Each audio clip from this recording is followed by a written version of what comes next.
Salut, c'est la Lorraine insolite, récupérer, découper, transformer d'anciennes machines à coudre pour en faire des objets de décoration.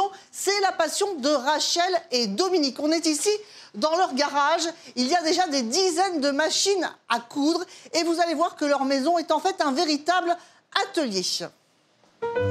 Rachel, Dominique, c'est bien ici l'atelier parisien ?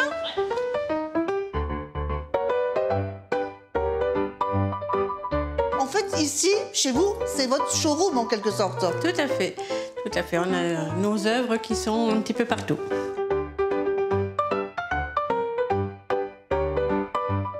Alors, toutes ces machines à coudre, où tu les récupères?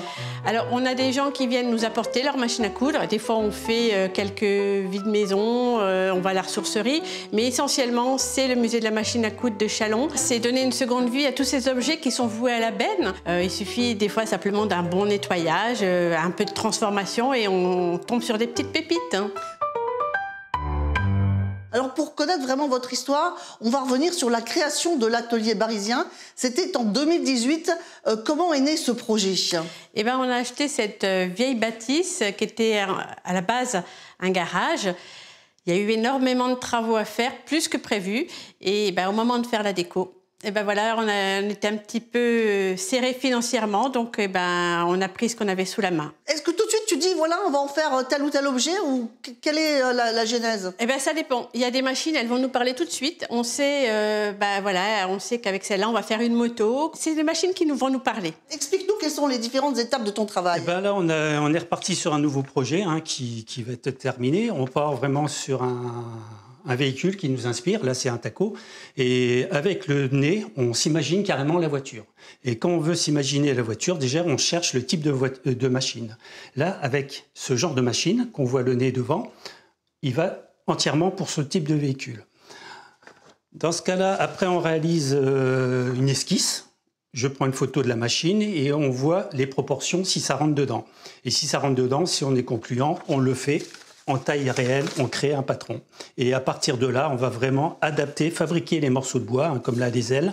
On va ramer les roues et on va faire vraiment un assemblage.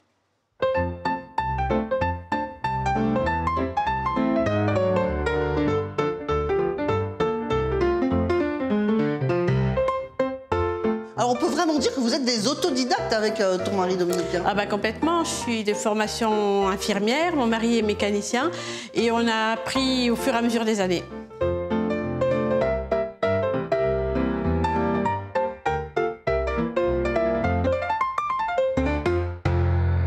Alors là, on arrive vraiment à l'étape finale, c'est-à-dire que je fais le remontage une fois que les pièces sont nettoyées et terminées.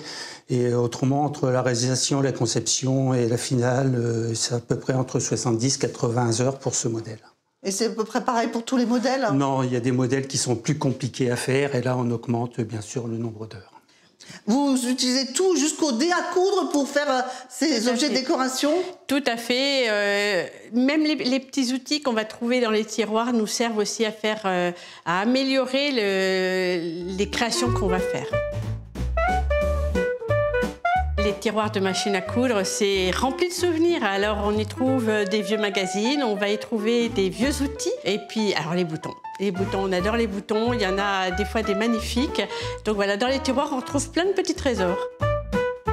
On a toujours quelques créations sur la table, puis on réfléchit, on échange beaucoup. Tu verrais pas ça plutôt comme ça? Et voilà, c'est tout le temps, on vit atelier parisien tout le temps.